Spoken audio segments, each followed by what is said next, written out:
urip ora tau mateni wong iku wis cara beragama iku rileks karena vivus satin mintin. Nah tentu mateni itu ada banyak sebab, diantaranya fatwa yang ekstrim. Sehingga ulama dulu itu senang diguyon sampai keterusan saiki. Jadi kabeh wong alim khase sering guyon karena memang menghindari omongan penting. Kenapa? Karena sekali omongan penting ini kadang yu'addi ilal fatwa kita kotul. Takutnya fatwa itu ekstrim, kemudian saling apa? Saling bunuh. Sehingga masyhur itu ada pepatah bahwa statement ulama atau kolamul ulama, penanya ulama itu ahaddu minas sayf, lebih tajam ketimbang apa? Pedang, karena bisa menimbulkan macam-macam. Sehingga dulu banyak ulama kalau bab jinayat itu sudah tidak mau baca bab jinayat. Jinayat itu karena ya takutnya fatwanya itu ekstrim. Ada beda zaman Nabi itu kan enak ya. Sing Kanjeng Nabi mesti bener ya. Musuhnya Abu Jahal CS mesti salah ya. Tukaran saiki wis gak seru. Tukaran mbek kowe repot. Masih aku musuh sampean ini soalnya bener sampean. Wong ora tau urip ora tau seneng mbok musuhi ku piye ngono dadi. Kan gak penak. Ya jalan misalnya kiai tukaran mbek santri. Wong mesti kan normalnya bela kiai ini mergo luwih alim luwih bener. Tapi kan cara pandang lha iya sing bener kok mau ngalah kan. Iso wae sing disalahno pangeran iku sing saiki wong tuwa tukaran mbek anak, kira-kira wong nyalahno sapa? Nyalahno wong tuane apa anake? Cara kowe dadi hakim. Wong tuwa kok wani anak, kualat ngono yo ya lucu. Mestine kan anak kok wani wong. Tapi wong tuwa kok wani anak, wong tuwa model opo? Terus anak wani wong tuwa ya anak model opo? Ya model milenial model. Tapi potensinya itu sama-sama salah. Sehingga ulama itu mulai dulu itu menghindari ngendikan penting itu menghindari karena ya tadi takut fatwa itu. Saya ulang lagi ya. Jadi seseorang itu selonggar-longgarnya dalam beragama asal tidak pernah membunuh, tidak membunuh darah yang seharusnya tidak terbunuh. Terus kalau masalah ibadah itu Allah ngambilnya sholat. Awwalu ma yuhasabu bil mar'un apa? As-sholat. Pertama yang dihisab itu sholat. Jika sholatnya lolos, maka hisab yang lainnya apa? Ringan. Jempol ngoten. Terus ada hisab-hisab yang di kula waca mungkin sampean iso ngantisipasi hisab. Nah, jadi la tazulu qadama Adam atau qadama ibni Adam yaumal qiyamah hatta yus'ala an arba'in. Pertama ditanyakan dari sifat mudanya, dihabiskan untuk apa, umurnya untuk apa, hartanya dari mana, setelah mendapat untuk apa. Terus wa an ilmihi madza amila bihi, terakhir setelah mendapat ilmu itu apa yang dia perbuat. Mulane ada orang tok ilmu tidak ditakoki wae pangeran ora apa takoki.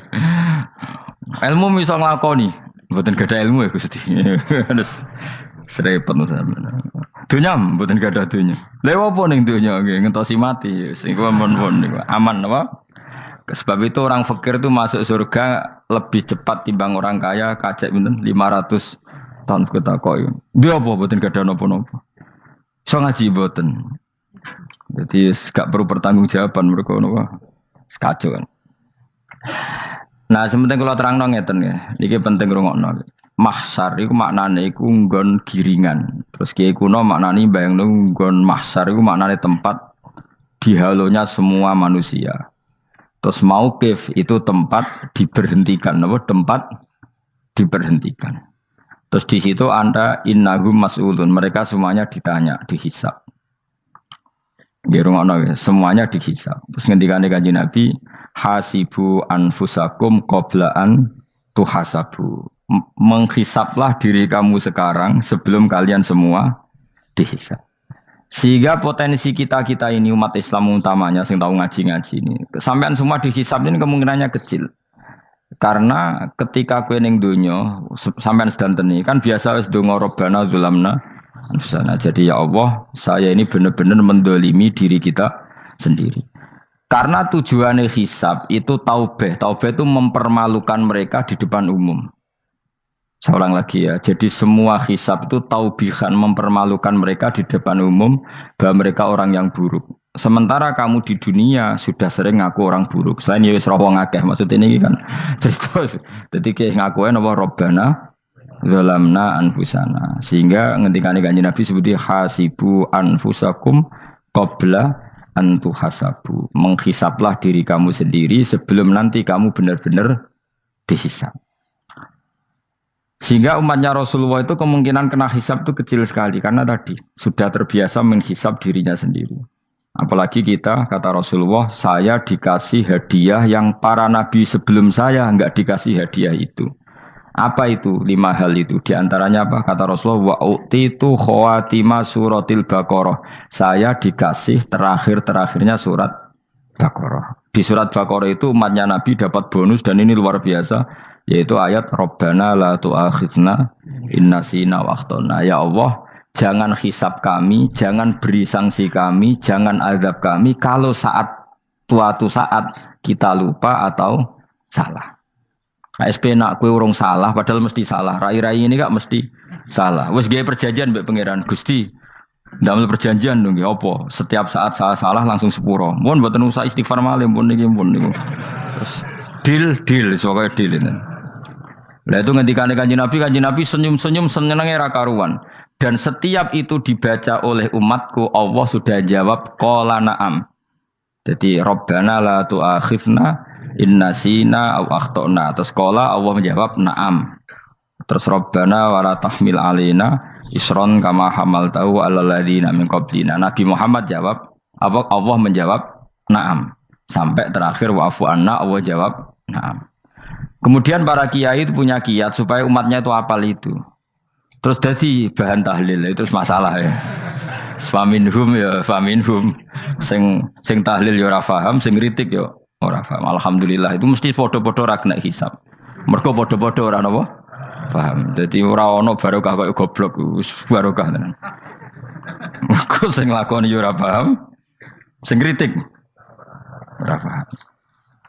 Jadi kalimat yang di akhir surat Baqarah itu adalah termasuk hadiahnya Rasulullah yang tidak diberikan pada Nabi sebelumnya. Ini nama ini utitu khawatima suratil Baqarah. Saya dikasih akhir surat Baqarah. Gini ku setiap doanya umat Nabi Allah jawab na'am. Jadi ya Allah la tu'akhidna, jangan kasih sanksi kita inna sina au akhtana. Allah jawab na'am. Itu satu. Terus kedua, umatnya Nabi itu kalau dosa itu tidak perlu prosedurnya harus istighfar. Banyak amalan yang menjadikan diampuni. Misalnya kafaratul majlis itu lafadznya agak istighfar. Subhanakallahumma bihamdik misalnya. Dan banyak imatatul adza anit thoriq. Misalnya Nabi pernah cerita ada seseorang yang nakal, kemudian gara-gara menyingkirkan duri di jalan yang ganggu orang lewat, kemudian Allah memaafkan. Ada yang dimaafkan karena ngombeni anjing, macam-macam lah. Kemudian ngombeni santri, macam-macam. Sehingga potensi kita dimaafkan itu tinggi sekali karena ada sekian amal yang itu menjadi sebab ridhanya Allah Taala. Malah kalau dalam dunia wali itu ada seorang wali mau ngarang kitab, kemudian tintanya itu diminum lalat, dia membiarkan tinta itu sampai lalatnya sampai kenyang, kemudian gara-gara itu dimaafkan oleh Allah Subhanahu Wa Taala. Banyak sekali. Sehingga potensi kita dimaafkan tinggi. Terus turus, dadi orang rasani wong enggak macam-macam lah. Iku ya insyaallah di sepuro pangeran. Dadi ana wali, mergo kakean apa? Turu. Ditakoki, "Kenapa kowe kok turu wong wali? Mboten siap roh donya, Gusti." "Kenapa? Donya wis rusak tok, patok mboten roh, Gusti." Lah iku ya mari swarga napa? Ya swargane wong turu ya kira-kira tok. Tapi jadi umat Nabi itu luar biasa. Makanya saya yang heran nih, kalau ada orang alim bikin gerakan terlalu tenanan itu keliru. Biasa mawon. Turu ku ya ibadah, wae agar gak zina, gak maling, wae agar gak nglakoni dosa gede ini sanggep ae napa? Ibadah. Karena tadi Rabbana la tu'akhidna in nasina wa akhtana. Terus Allah jawab na'am. Sehingga kiai-kiai itu takut orang itu lupa, terus dimodifikasi sedemikian rupa jadi wiridan. Tapi alhamdulillah kok banyak yang kritik. Jadi ya biar seimbang, no?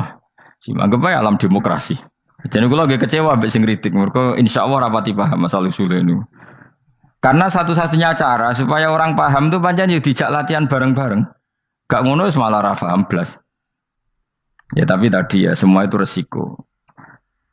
zaman Nabi Sugeng ana ibadah sunat dilakoni terus Nabi yo duka, kuwatire dianggap wajib. Tapi nek ora dilakoni blas Nabi yo duka, wong sunat ora tau dilakoni. Jadi sudah alhamdulillah sekarang ana sing ngritik, ana sing setuju biar seimbang no. Wong padha ora pahame wae napa? Padha paham.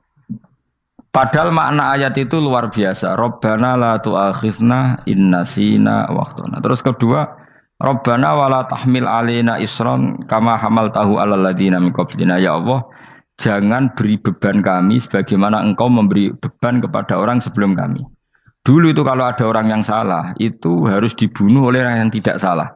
Liyaqtulal bari'u minkum al mujrima. Supaya yang tidak salah membunuh yang salah. Sehingga ketika umatnya Nabi Musa menyembah anak sapi, ijel itu, apa kata Allah?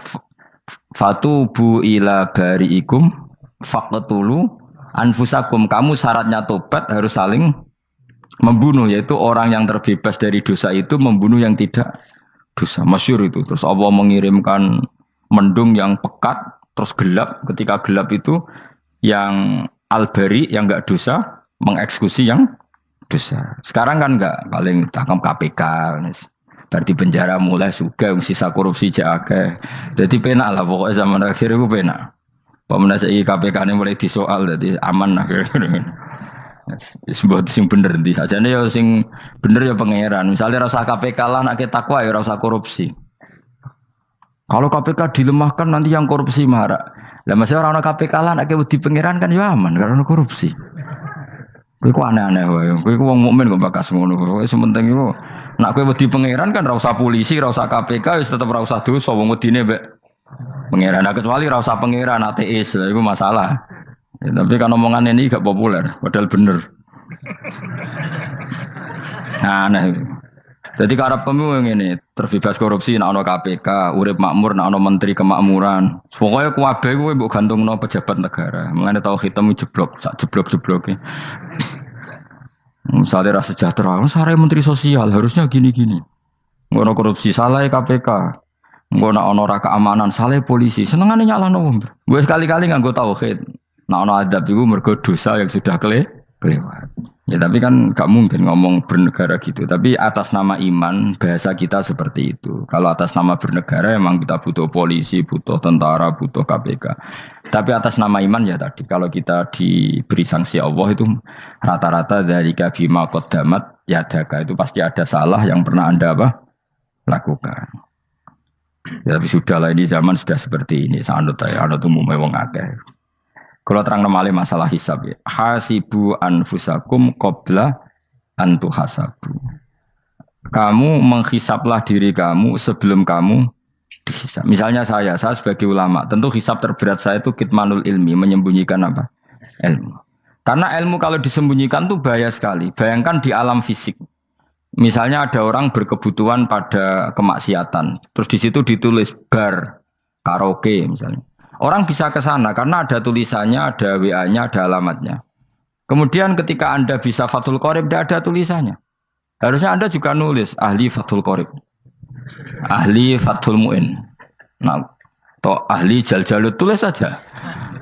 Ahli Primbon. Enggak apa-apa, tulis saja. Penerus Ronggo Warsito, tulis saja. Zaman gendeng, nara melok gendeng, rakeduman, tulis saja. Tapi barokahnya tulisan itu kan orang bisa tahu. Makanya kenapa banyak orang sufi yang sudah menyembunyikan diri warnanya nakal-nakal. Karena dia disalahkan Allah, karena menyembunyikan ilmu. Saya itu orang yang senang tertutup, kecuali masalah ilmu. Saya mau mengajar terbuka seperti ini. Karena tadi, awal dari dikenalinya kemakrufan adalah dimaklumatkan.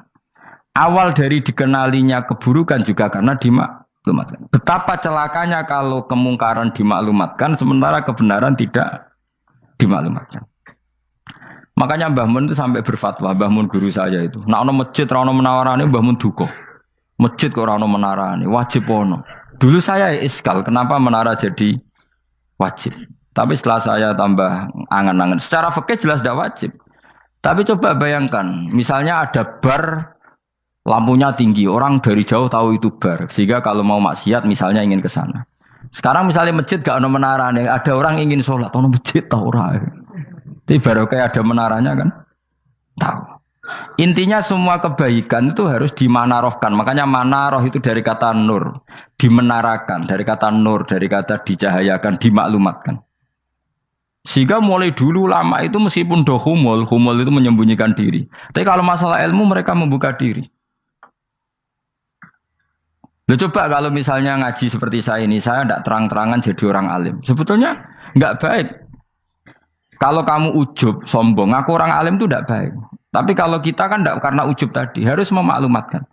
Coba berapa bapak-bapak yang tertolong nyari bidan ketika istrinya hamil. Gara-gara tulisan karena yang nolong itu.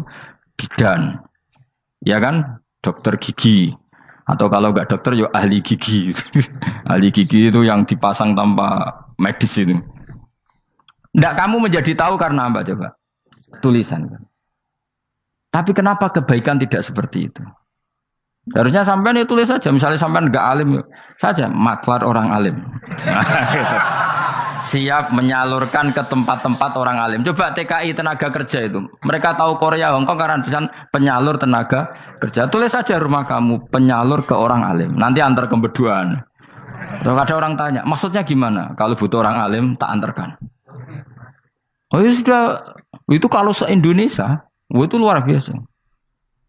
Jadi yang ngajinya dulu Fathul Qorib sampai bab sholat itu saja. Ahli Fathul Qorib sampai bab sholat.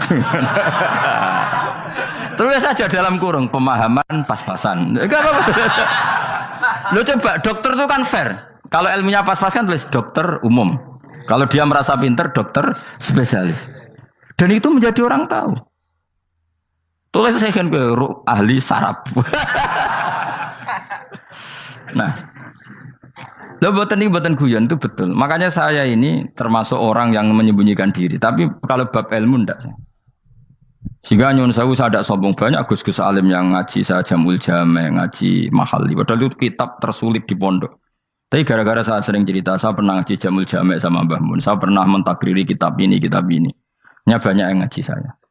Kalau tanpa itu kan mereka tidak tahu. Ya sampean nggak apa-apa kalau menyaingi saya. Tulis saja di rumah kamu ahli jamul jame. Barang diparani ahli apa? Ahli jilid. Maksudnya kalau kitab kamu rusak bawa sini. Ya enggak apa-apa. Nah, sehingga syarat utama jadi nabi itu sebetulnya memaklumatkan diri. Ya saya ulang lagi. Pertama nabi jadi nabi syaratnya apa? Memaklumatkan diri. Sehingga pertama beliau jadi nabi naik gunung Sofa, kemudian ya maksara Quraisyin halummu ilayya, wahai orang Quraisy ke sini. Terus Nabi mulai manggil satu-satu, ya Bani Abdi Amanaf ke sini, ya Bani Fihir ke sini. Terus saya ini adalah An-Nadhirul Mubin. Saya sekarang diangkat jadi nabi. Terus Abu Lahab marah-marah, tabban laka ya Muhammad alihada jama'tana. Muhammad kamu itu orang sial, kita enak-enakan tidur gara-gara kamu manggil kita datang, ternyata hanya untuk urusan seperti ini. Makanya terus ada tabat yada abi labi watab. Tapi yang iman kemudian tanya, Muhammad kalau kamu setelah jadi nabi, misinya apa? Saya diutus Allah untuk kamu menyembah Allah, tidak boleh menyekutukan Allah. Dan Allah memerintahkan kamu afaf. Afaf itu meninggalkan zina, meninggalkan maling, gini-gini. Coba kalau Nabi tidak memaklumatkan diri. Jadi Nabi sekelunak-kelunus. Ketemu wong monggo nggih. Ada temu dia nggih. Sengerti nak Nabi ku sapa sih? Sehingga orang-orang yang humul, yang menyembunyikan diri itu di bab ulama masalah besar itu. Karena ciri utama dosa adalah kitmanul ilm. Makanya Nabi sidik amanat tabligh fatona. Tabligh itu lawan katanya apa? Kitman. Makanya saya ngaji di mana-mana. Saya di Jakarta ngaji, di sini ngaji, di Pasuruan ngaji. Harus dimaklumatkan ilmu. Dan kalau ada orang tanya ya tak jawab. Saya tuh kitab yang paling aneh di pesantren, misalnya yang mulai aneh lah, gak Jamul Jame. Saya sampai sekarang masih ngajar Jamul Jame. Kitab yang aneh. Macane lagi roh judulnya pusing. Jamul Jawame, kumpulane pira-pira kumpulan. Dadi ilmu apa ae ana ning kono. Sing gak ana ilmu dukun, mboten enten. Ilmu carane bodoni ora ana. Ning kono mau carane mlebu swarga tok.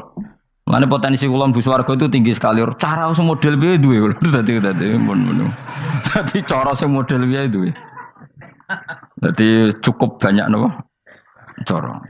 Sampeyan nek cara sitok orang mesti, kalau nu gak ada cara kata. Jadi nak dari cara iki mentok, ganti cara iki mentok.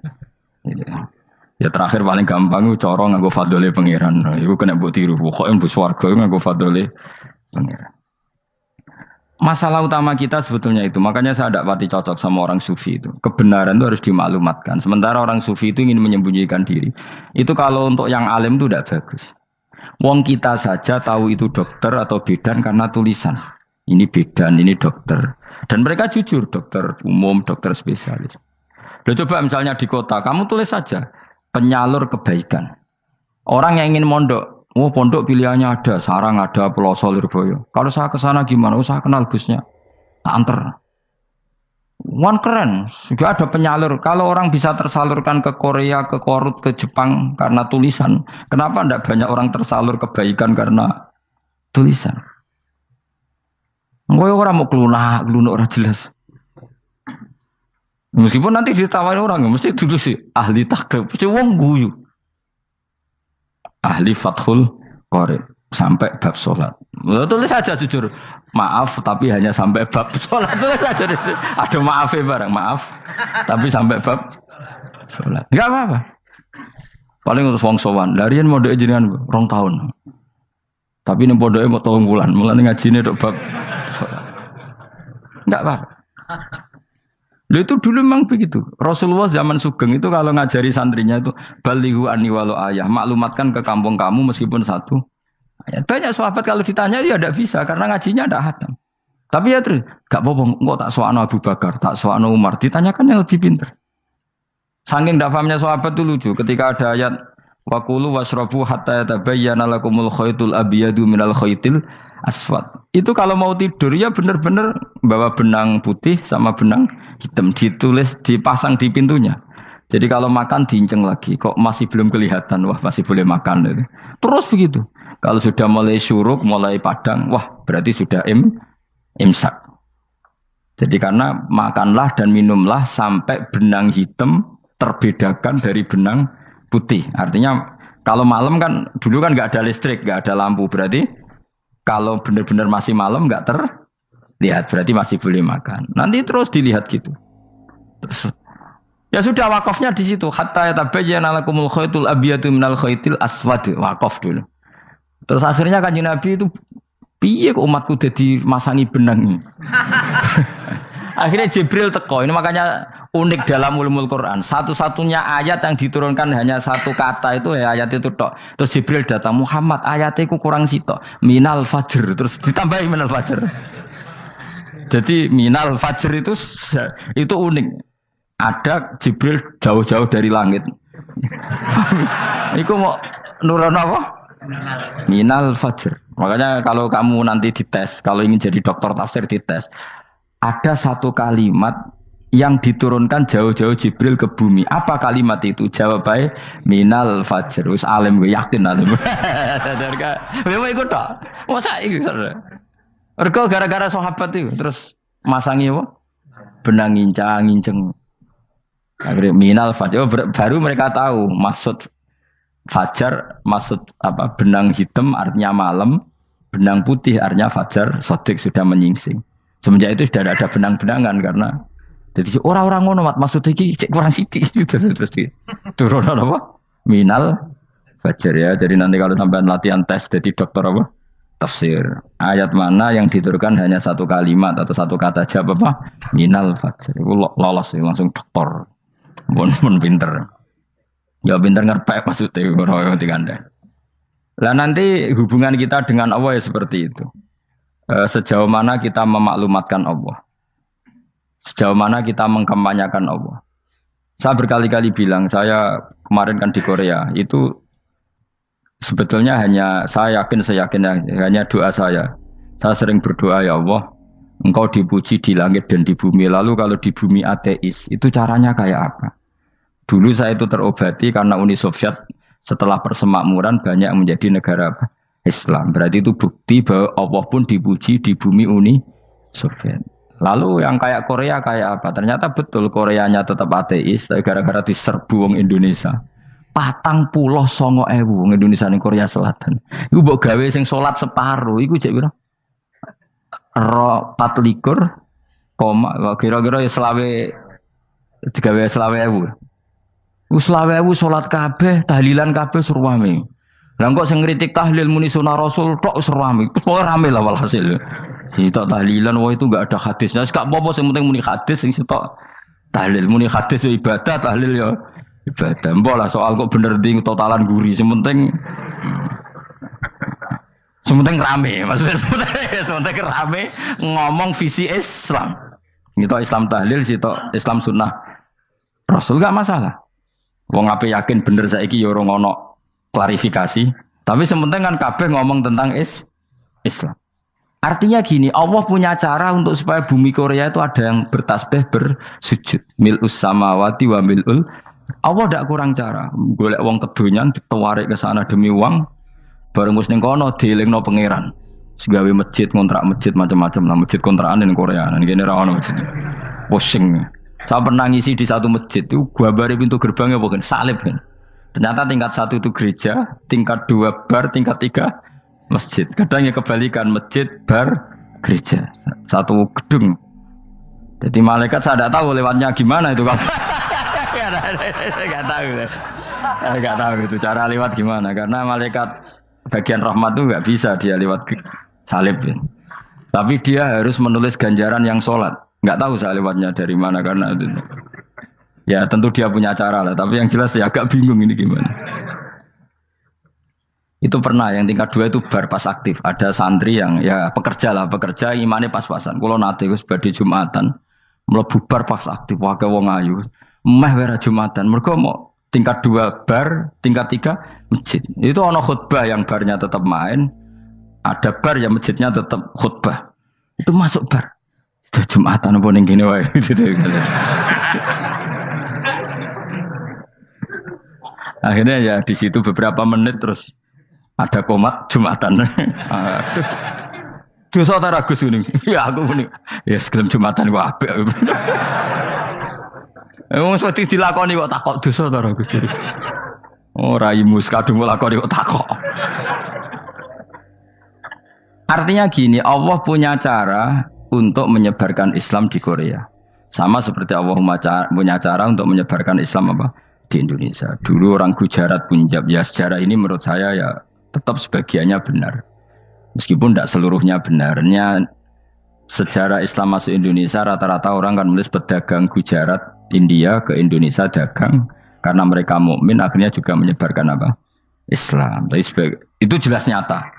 Meskipun tidak semuanya seperti itu karena ada yang dibawa Yusuf Baros itu yang muridnya Sayyidina Ali itu. Terus juga ada yang dibawa beberapa habaib dari Yaman langsung ke Indonesia. Kayak yang di daerah Tuban itu kan langsung habib-habib dari Samarkand langsung ke mana? Tuban. Makanya saya bilang sejarah itu semuanya benar. Karena memang variasi masuknya Islam di Indonesia itu banyak. Jadi itu enggak masalah. Sampean niru sing kedunyan mawon sing luwih gampang napa? Lho nggih to, kayak Jakarta itu kan kota kayak gitu. Baru kayak wong kedunyan orang ke Jakarta semua. Gara-gara tahu mondok pedutan tadi ahli Fathul Qorib tadi yang sampai bab sholat terus bikin masjid. Iku coba takoki faraid terang ora iso. Pemene takoki muamalah terang ora iso, tapi nak trimo carane sholat sing batal apa ngentut roh dene. Aduh. Ilmune kok roh nak nganti bab iku jek roh. Sing batal sholat apa jek roh dene. Ngentut nyekel wong wedok jek roh. Tapi mbok aja takoki sing detail apa? Cara mengenari kiblat dengan hisab ya marosdil kiblat itu serang arah iso. Atau nganggo komputer itu loh. Nganggo jam nganggo kompas. Padahal ana ilmune ya marosdil apa? Kiblat. Di bulan tertentu, hari tertentu itu nanti matahari tepat di atas Ka'bah. Serang arah iso nak ngono niku serang arah iso. Ya saya ulang lagi ya. Jadi kesalahan kita adalah kebenaran itu kita sembunyikan. Padahal awal dikenalnya Islam itu lewat i'lam. Fasda bima tu'maru. Kebenaran harus dimaklumat. Tapi problemnya Islam Indonesia tuh kadang humul tuh bangga. Enggak dikenal orang itu bangga gini. Oke lah, kalau yang enggak, saya sendiri ya suka humul. Sampai sekarang saya suka humul. Saya sampai sekarang enggak suka tamu. Bukan karena benci tamu, ribet. Maksud saya kalau sowan kiai ya ngaji saja, ora usah sowan. Oh ribet. Ya lucu kan, seneng Gus Bak jare wong alim. Terus senenge mau sowan tok ngaji ra gelem iku piye karepe. Wong kok aneh. Iku berarti kalau karo kowe seneng dokter, konsultasi obat ra gelem tapi ngajak jagongan. Dok, jenengan tiyang pundi? Jenengan manggen dalem mriki mulai tahun pinten? Lah yo kowe takok dokter kemalan. Mesti nek kowe takok laram apa obate apa kok malah kenalan. Pindah Jogja tahun pinten, Dok? Dan jenengan kawin mriki tahun pinten? Lha wong jari Gus Bae wong alim kok sowan ngono. Jenengan kelahiran tahun pinten, Gus? Zaman dinosaurus. Wong alim kok takoki lahire piye karepe? Sesuk tak gak takok pisan matiku kapan, Om. Coba betapa naifnya kita kalau kita suka dokter, terus kemudian kamu takok dok kelahiran tahun pinten jenengan. Aneh gak? Nak kowe seneng dokter mergo mau konsultasi berobat ya ngomong saja apa yang kamu butuhkan. Aku seneng wong alim yo ngaji titik. Nah, kowe misalnya seneng artis, delok konser artisnya takok kelahiran tahun piro. Gak penting artis ayu mbok delok seneng wis sudah gitu aja. Ora wong alim yo ngono ngaji seneng. Ini kadang wong Jawa lucu, seneng wong alim sowan terus takok-takok. Waneh, iku dudu obatno ngono, yakin. Maksudnya bu sing profesional, maksudnya sing rontok bener sithik lah dadi wong. Aja bener nemen-nemen gak mungkin wis pokoke bener sithik-sithik. Makanya kemarin ngaji apa Nasaihul Ibad kan gitu, mujalah satu ulama artinya apa? Fi majlisil ilm ketika ngaji, ora kok mujalah satu ulama utawa sowan matekno wong ngene tejo. Tuh. Kula termasuk kiai yang kampanye ini. Soalnya termasuk kiai terkenal tapi sing tamu kula rapati kathah. Kuwi jaga masyaallah tenan wis. Duh. Muga-muga rodok tobat sithik-sithik maksudnya. Maksudnya ya sudah lah. Ya tadi hubungan wong alim ya sudah ngaji. Kalau hubungan sama dokter ya tanya konsultasi apa? Medis. Kan lebih enak. Hubungan mbek dukun wis takok wis. Mbah niki menyangking pundi? Kok jenengan dermemel nglafatno apa sing kalimate sing jelas kena apa nak dermemel mandi nak jelas kok ora mandi ku piye takono aku ya guru pun mbek dukun wong kalimate ra jelas kok mandi nak jelas gak mandi kok nak jelas kita bodoni ne ayo guru men mantra iku mesti gak wae rungokno tenanan kalimate terus ra jelas dukun-dukun dulu. Yo kok mandi, nak jelas malah mandi. Mandine tenan ora ya ora. Ya saya ulang lagi ya. Jadi sebab itu di Quran sering ada kata i'lamu, kenalilah, ketahuilah. Jadi awal dari agama ini adalah harus tahu. Maka menyangkut harus tahu ini lalu Allah bikin media. Media itu apa saja. Tapi lalu kita bisa berdebat tentang media. Itu yang kita tidak tahu nanti hisabnya di depan Allah Subhanahu wa taala. Saya sampai sekarang itu nggak tahu, nggak pernah bilang halal, nggak pernah bilang haram. Misalnya gini ya buat ini dengerin ya. Di Korea ini sering teman-teman cerita. Ada beberapa majikan yang baik sama umat Islam, yang bekerja Muslim. Itu kalau dipamiti sholat kan, Pak majikan saya mau sholat. Sholat itu apa? Mereka bilang dengan bahasa analogi di Korea, pokoknya sholat itu sembahyang. Ketika sholat itu ditanya sama orang Korea, loh kamu itu sembahyang kok tidak ada patungnya? Karena pengetahuan mereka yang namanya sembahyang itu ada patungnya. Ada yang baik, apa sekalian tak belikin patung? Jadi wong Islam pas sholat tuh didelok ngarepe dhuwure kok gak ono patung. Ono sing ape sujud tuh digambarno salib. Mergo dekne denger-denger kalau karena tidak tahu Islam itu apa. Sementing ada personifikasi Tuhan. Ada lagi ini yang agak ngeri. Ada pegawai Garuda karena dia agak terpelajar waktu sholat dia sholat sama krunya di mall. Itu langsung security mall nelpon polisi. Ini ada ritual teroris gitu. Jadi sholat itu dianggap mukadimah sebelum ngebom. Jadi ritual. Pertanyaannya adalah karena mereka tidak pernah ngerti sholat itu kayak apa. Dan kadang-kadang orang ngerti bahwa sholat itu adalah ritual umat Islam itu lewat media. Media itu bisa berita, bisa dokumenter, bisa apa saja. Kita tidak pernah tahu cara Allah mengertikan. Seperti kita tidak pernah tahu madzhab Mu'tazilah, tahunya itu dari kitab-kitab ahli sunnah wal jamaah. Coba kita semua misalnya tahu madzhab yang aneh, Mu'tazilah, Jabariyah, Qadariyah, itu dari kitab mereka apa dari kitab ahli sunnah? Dari kitab ahli sunnah. Maka bisa saja informasi keburukan itu dari orang baik dan informasi kebaikan dari orang buruk. Kita tidak pernah tahu. Karena ini yang bisa ngelola hanya Allah Subhanahu wa taala. Tidak bisa, kita tidak bisa, hanya Allah yang bisa. Maka perdebatan Ahmad bin Hambal dengan Haris al-Muhasibi itu seperti itu. Misalnya gini, tak kiri contoh. Haris al-Muhasibi itu orang alim alama. Dia ahli sunnah mandat. Pokoknya ahli sunnah sekali. Dia mau ngarang kitab tentang, dia menentang Mu'tazilah. Menentang Qadariyah, menentang Syiah. Terus setelah mau ngarang kitab, ditanya sama Imam Ahmad. Ya Haris, kalau kamu ngeritik Mu'tazilah, awalnya gimana caranya kalau ngarang kitab? Ya saya cerita pendapat mereka dulu, lalu saya saya tentang. Imam Ahmad guyu-guyu. Bukankah setelah kamu cerita mazhab mereka plus argumentasi mereka, jangan-jangan pembacanya sudah tertarik. Pas kamu nentang, kamu sudah dianggap gawe-gawe. Karena kadung tertarik. Saya tak contoh wae, misalnya gini, kowe sekarang rasa bareng dadi wong soleh biasa wae. Aku ana gambar wong wedok montok tak tulis hindari ini. Kira-kira dia mau hindari apa gambare? Enggak jawab ya, kira-kira lho. Sing mbok nikmati kata hindari apa? Sing mbok eling-eling kalimat hindari apa gambare? Kira-kira.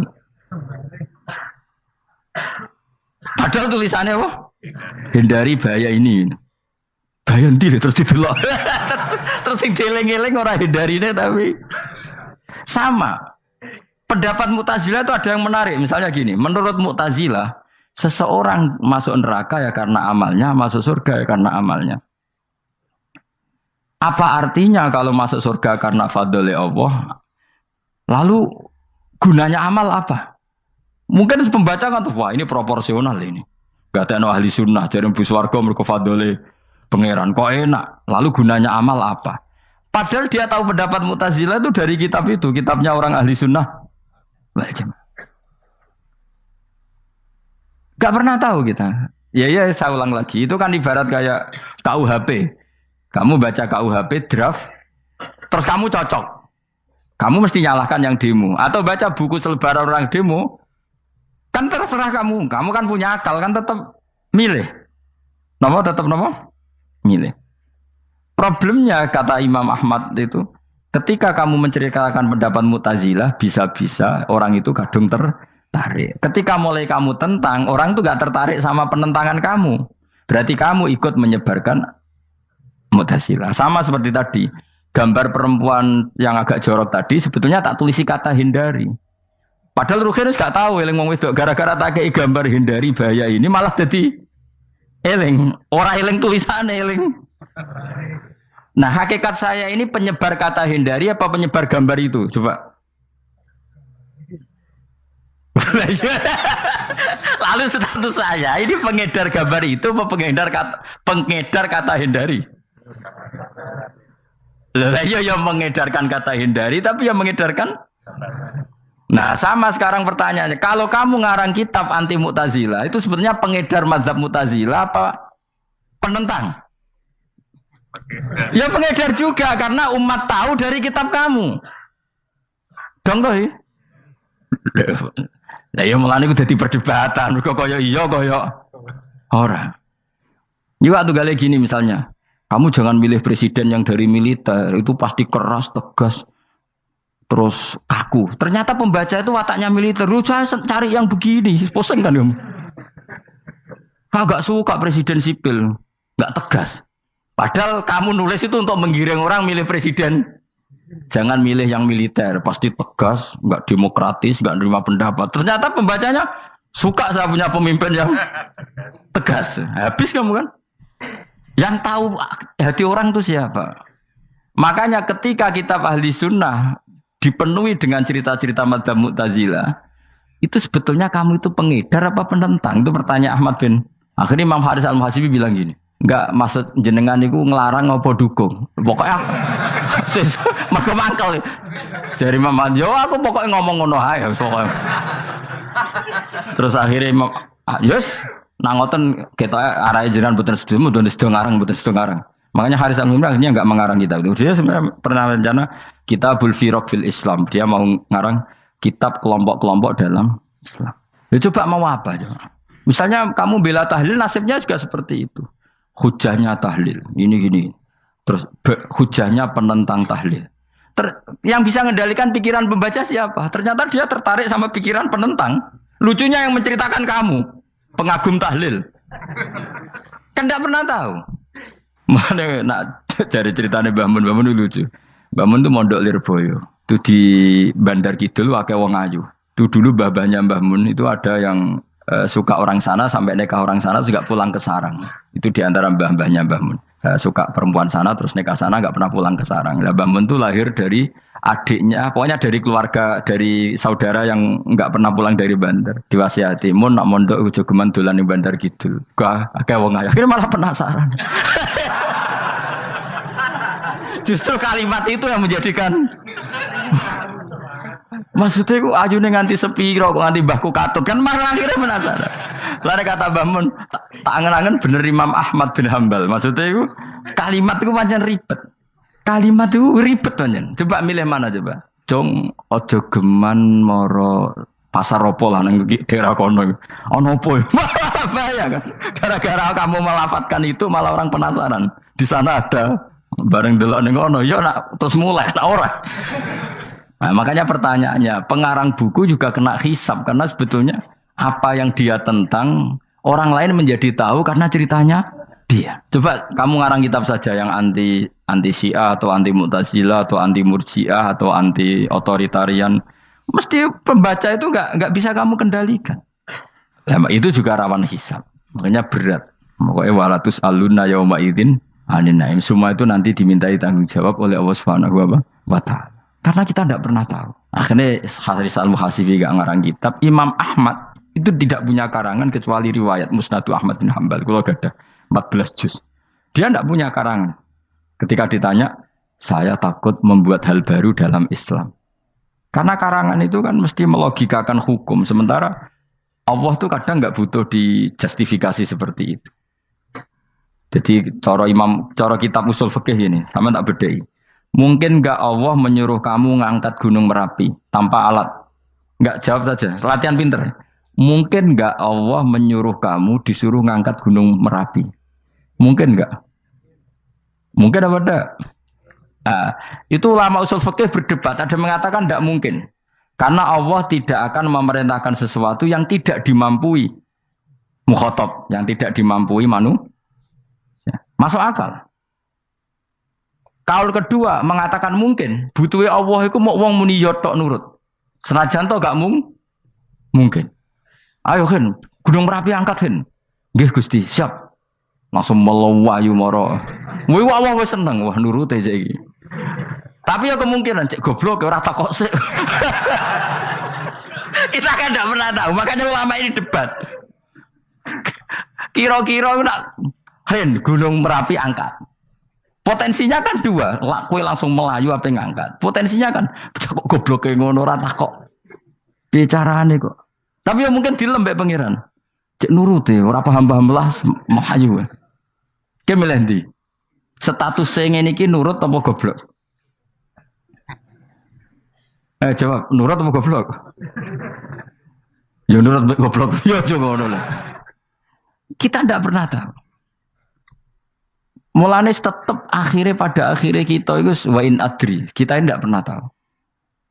Tapi kita tahu bahwa semua ada hikmahnya. Makanya kadang orang alim itu bilang saya alim, kadang bilang saya tidak tahu. Maksudnya kita tahu Allah memerintahkan pasti ada hikmahnya, tapi kita tidak tahu maksudnya apa. Ya sudah seperti ini. Akhirnya dunia ya sudah seperti ini. Ya kadang ngerti, kadang nggak ngerti. Ya sudah biasa ya. Kalau kita takut sesuk isih urip to ora. Mungkin jawab ya. Munir roh iku nyatane yo koyo roh. Munir roh yo ora roh nak mati. Mulane sudah. Kadang takoki sesuk iku jeng yo ziarah nggih, Mbah. Tapi kadang wa alam, Mbah, insyaallah. Ya karena memang ya enggak pernah tahu. Karena apa ya? Wis ra kena diterangno, Bang. Mulane kula niku gak ada kitab-kitab perdebatan ulama, nak gejol-gejolkan ngoten niku. Saya ulang lagi ya, kalau kamu mengarang kitab menentang pendapat Mu'tazilah, itu artinya kamu menceritakan pendapat Mu'tazilah, lalu menyebarkan kesalahan mereka. Pertanyaannya, pembaca pertama kali tahu pendapat Mu'tazilah gara-gara cerita kamu. Itu sama, pembaca tahu gambar perempuan gara-gara edaran kamu. Meskipun kamu menulis hindari, tapi kan menjadi tahu. Kamu berarti penyebar kata hindari apa penyebar gambar? Apa penyebar kata hindari? Itu ibarat kayak gini, ada anak kecil baru umur SMP kamu nak hindari narkoba. Bentuknya kayak ini loh nak. Padahal anak kamu itu bakat soleh yang nggak terlintas narkoba. Gara-gara buat cerita ini menjadi tahu. Sekarang omongan iku dihisap tahu orang menjadi tahu gara-gara kamu. Tapi kamu nggak ngandani takut anak kamu kejebak narkoba. Milih mana? Bingung tau ke? Wingi-wingi ra bingung ora tau mikir. Maksudnya aku ya gumun, wong ora tau mikir ya do urip. Jadi ya sudah. Ya angel pancen urip ya angel. Mane ngaji, mane ngaji. Ngaji minal fajr. Minal fajr. Itu satu-satunya ayat sing turun mok sak kalimat. Dadi ora sak ayat mok sak kalimat, sak kata kalau dalam bahasa Indonesia. Mun kula terusno. Oh, masalah yamin iki kula terangno. Yamin niku maknane arah kanan. Arah kanan maknane arah yang dikira benar. Jadi orang Arab bilang kalau sesuatu benar itu disebut kanan. Mulane ashabul yamin. Tapi kalau orang salah disebut ashabus